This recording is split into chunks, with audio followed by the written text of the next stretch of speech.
aller se fondre dans le rien, ça me parle et en même temps c'est complètement abstrait. C'est-à-dire que, ben, comment on fait? Alors je sais qu'après quand tu as dit le relâchement, ça m'a aidé. Du coup, pour moi, j'ai plus essayé d'avoir l'intention. Et en même temps, c'est juste que la limite entre l'intention et la volonté devient très ténue. D'abord, pour ne pas tomber dans la volonté, quand on est juste dans l'intention pure, tu mets l'intention et de temps en temps, tu dis sans effort. Sans effort. Et là, parce que l'intention, c'est extrêmement puissant, mais il n'y a pas de force. La force, c'est dans la dualité, ça amène une contre-force, et tu vois là, les petits points comme ça. Et sans effort, alors ça repart, ça te replace à partir de la source. Comme ça. Alors, sans effort, voilà, ça dépollue l'intention, ça la libère d'une force. Donc, sans effort, ou moins d'effort, j'aime moins d'effort, voilà. Et là, on arrive à l'intention pure. Alors, ça, c'est pour la volonté, pour se départir de la volonté.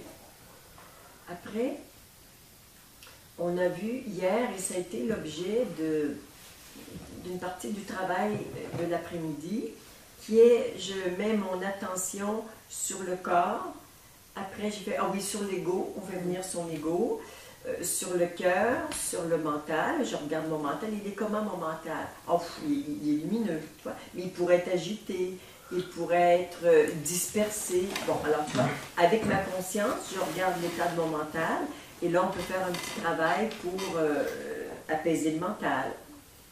Et c'est toujours la conscience qui regarde ça. Maintenant, ma petite conscience, l'âme frontale, oh, c'est comme si la petite conscience se tourne sur elle-même, et là, elle voit un grand vide. Tu peux observer ce vide? Non.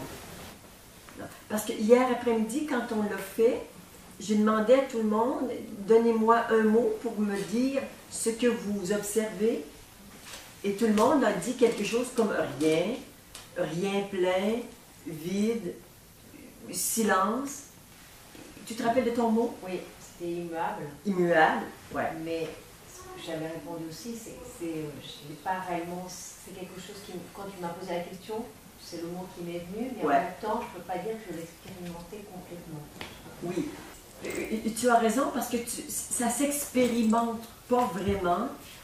C'est juste que tu mets ton attention dessus, le truc que tu as dit qui est immuable, et tu vois qu'il est immuable. En termes de ressenti, tu vois vraiment qu'est-ce que je sens qui serait du domaine de l'expérience. Il n'y a pas grand-chose à expérimenter. Mais il y a quelque chose. Mais c'est tellement ténu. Le seul mot qui t'est venu, c'est immuable. C'est pas une grosse expérience. Ça fait pas des feux d'artifice. Il n'y a rien d'autre. Surtout au début. Après, immuable, tu peux voir immobile ou silence ou vide. Et là, tu dis, chouette, c'est vide, c'est le bon mot, et j'ai l'impression que c'est vide, donc c'est le truc dont Claudette parle. Ok, c'est bon. Et tu restes là. Et là, le mental peut dire, oui, mais c'est moche, c'est pas intéressant, il se passe rien. Allez, je voudrais avoir des grandes expériences spirituelles. Bon, le mental, il va raconter ses petits trucs habituels. C'est pas grave, il a le droit de dire ses trucs. Il est là pour ça. Mais il y a une décision du maître à l'intérieur, on reste là. Et là, on est dans l'antichambre du rien, ou du vide, ou de l'immuable.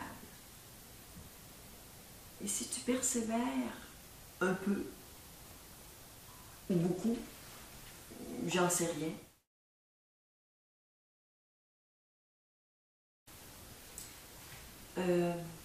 Savoir avec la persévérance, donc dans le temps, savoir aussi avec un peu la puissance de ta lampe frontale. Hein? Il y a des petites lampes frontales pas très chères chez Decathlon, puis tu as le modèle industriel qui est un peu plus puissant. Alors, plus ta lampe frontale va, donc plus ta conscience individuelle va se développer, plus elle va être apte à, j'ai défoncé, défaire la membrane. Il y a comme une membrane qui te garde dans l'antichambre. Et là, tu vas perforer, voilà, c'est le mot. Tu vas perforer la membrane, et là, tu arrives dans un autre espace qui est immuable, mais ô combien vivant. Et là, c'est, je dirais presque c'est le bordel, tu vois, c'est organique, c'est... ceux qui entrent avec la perception du silence, tu dis, mais c'est un vacarme incroyable, mais il y a des sons, c'est extrêmement bruyant, le silence. Si tu entres par la porte de l'immobilité, tu dis, mais ça grouille de vie, mais c'est incroyable, comment ça se déplace rapidement là-dedans.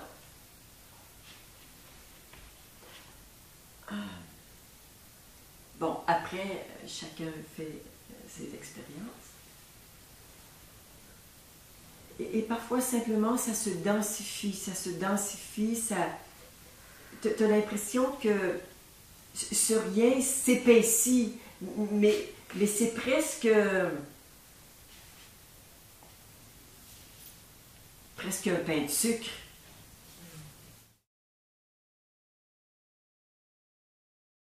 Tellement c'est dense. Tu as l'impression d'être dans une colonne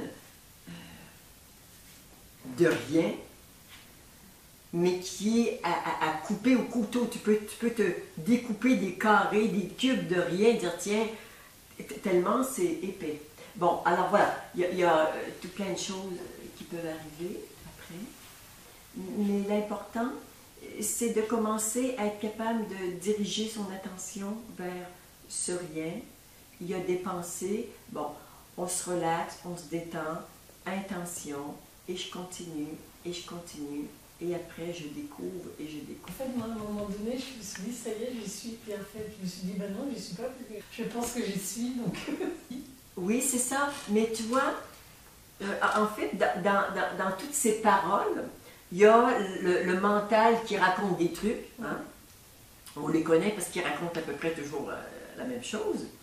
Et puis, juste derrière ce mental, il y a la conscience qui voit que tu y es et utilise les mots du mental pour dire « j'y suis ».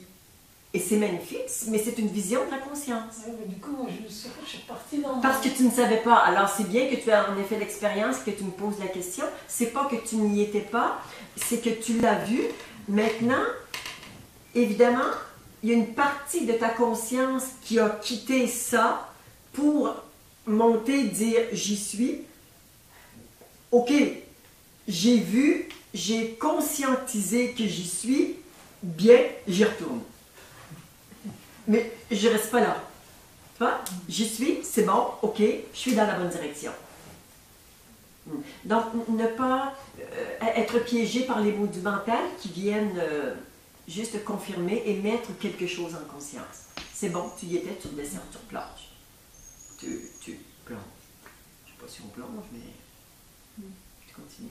Ça va? Et en fait, c'était du vide, mais plein, c'est ce que tu racontais. C'était hyper dense. Et je me voyais là-dedans et j'essayais de regarder, je ne pouvais pas regarder parce que c'était tellement noir que... Et après, je me suis rendu compte que je regardais, mais j'étais aussi ce qui était regardé. Puis à un moment, j'étais encore au-dessus du regarder qui regarde, c'était encore... Ouais, il y a plusieurs couches, voilà. Plusieurs niveaux. Mais j'ai eu la même expérience parce que j'entendais, je suis l'observateur et l'observé, je me disais, mais alors du coup, j'y suis pas, quoi. Ouais. Voilà. Oui, c'est ça. Et c'est qu'en fait, par exemple, s'il y a conscience que je suis l'observateur et l'observé, je suis conscient de, hein, on est OK. Maintenant, je dis OK, si je veux descendre dans les profondeurs, je perds en conscience et je gagne en inconscience. Et là, je descends dans un endroit où ma lampe frontale n'est plus utile. Parce qu'il fait noir de chez noir. Et donc, je descends tout à fait sans conscience et je me laisse tomber dans le fond de ce truc noir où il n'y a pas de conscience.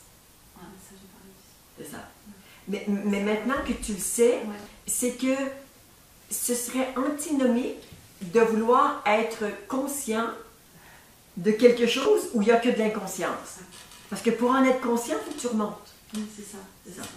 Et j'ai l'impression que je passe mon temps à rentrer, sortir, rentrer, sortir. C'est ça, OK. Alors tu descends, tu ne sais pas où tu vas, et c'est parfait comme ça, et c'est un processus naturel, tu t'abandonnes, mais il n'y a pas de conscience. Et quand ton petit voyage est fini, pouf, ça remonte. Ce n'est pas la seule voie. Tu mets le corps au repos, autrement dit, tu l'endors. C'est ce que j'ai fait. Ouais, tu endors le corps, donc il est tranquille. Après, mais tu lui dis, tu te tiens droit, tu lui donnes un ordre, tu te tiens, tu endors le mental, terminé, mental au repos, et là, la conscience que tu es va aller se balader dans tout l'univers. Parce que je ne peux plus bouger. Ouais, c'est bien. Mais par contre, il y a toujours le mental. Ouais. Alors, il y a comme maîtriser le corps qui est très, très relié au mental. Très souvent, un mental agité donne un corps agité. Après, on peut commencer à distinguer, comme on le fait avec la sculpture, s'occuper du corps et ensuite s'occuper du mental ou inversement.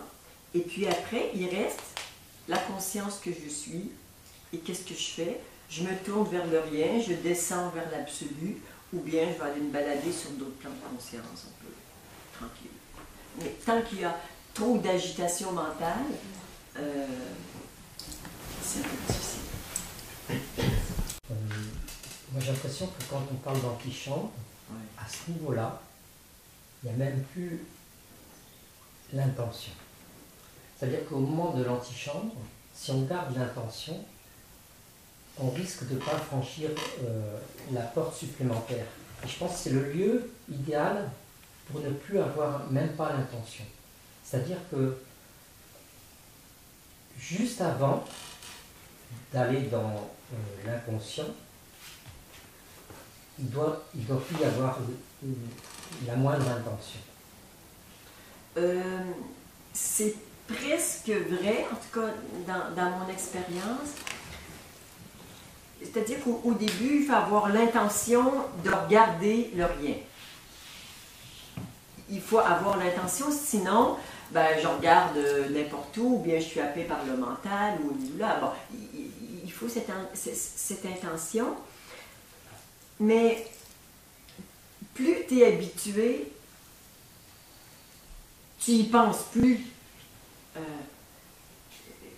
C'est automatique, c'est comme tu ne penses pas quand tu vas manger, bon, j'ai l'intention de prendre ma fourchette, bon, ça devient automatique. Mais au début, on a besoin de mettre les intentions en conscience parce qu'elles sont en opposition avec ce qui pourrait être des contre-intentions. Mais après, comme tu es assez habitué, tu te dis je médite, tu as l'intention de rien, poum, tu es dedans. Oui. Est-ce que forcément on va vers le rien? Parce que j'ai l'impression, moi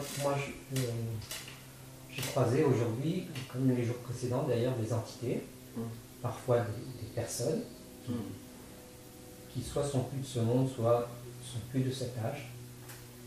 J'observe ça. Je ne suis pas dans le rêve, parce que je peux même choisir un peu ce qui se passe. Et donc là, je ne suis pas dans le rien. Je suis en contact. Ça peut être aussi des formes géométriques très élaborées, autant que des personnes que je connais ou que je ne connais pas. Alors, tu vois, ce rien, il y a vraiment plusieurs niveaux. Si je le dis autrement, je pourrais dire le premier niveau, ce serait présence. Et pour plusieurs parmi vous, juste être là, présence, c'est déjà un défi immense de ne plus, que votre attention ne soit plus éparpillée ou dispersée par le mental, mais juste rester avec, ouais, je suis présent, juste être conscient de sa présence. C'est le premier niveau. Deuxième niveau, je vais ajouter que quand je suis présente et consciente de ma présence, j'ai l'impression comme d'être ramassée et d'être verticale. Hein? Vous connaissez, hein, d'ailleurs, on a fait des exercices pour installer sa verticalité, d'où l'intérêt de la position assise, le dos bien droit, les pieds à plat au sol si on est sur une chaise. Tu sens ta verticalité et là tu dis « Ah oui, je suis présente. Il y a bien quelques pensées, mais elles sont un peu loin. Pouf, la présence est là. Okay? » Après, si je descends, c'est comme si, au lieu d'être verticale, la verticalité s'effondre dans un champ de conscience unifié. Et là, si je devais ou pouvais mettre un mot, je dirais absence. Il y a un témoin ou il y a une présence, et là, c'est le non-témoin. Ramana Maharshi l'appelle le non-témoin. On peut l'appeler l'absence ou le non-être. Ici, il y a être, non-être. Je suis présente, mais je ne sais plus que je suis présente.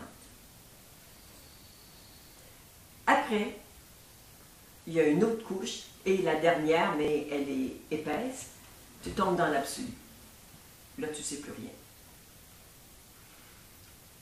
Tout ça pour dire que si on veut travailler sur les plans subtils, il faut rester au premier niveau. Par exemple, si je suis avec vous, que je vais faire un travail, ou si tu dis j'ai une douleur, je veux apaiser mon mental, tout ce travail de la conscience qu'on fait, ça se fait à partir du premier niveau parce que là, il y a une certaine maîtrise de ton attention. Donc, tu vas là, dans cet espace, tu rencontres des êtres non incarnés, tu peux avoir des échanges, tu peux rencontrer des instructeurs, des guides, apprendre, voilà. Donc, c'est un espace d'apprentissage non mental, mais un espace de lumière, un espace de présence.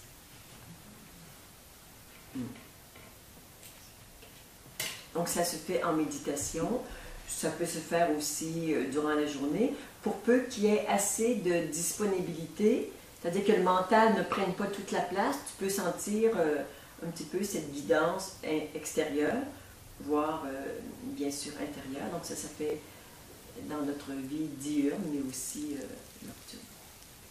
Parce que la nuit, c'est le moment rêvé, pas de mental.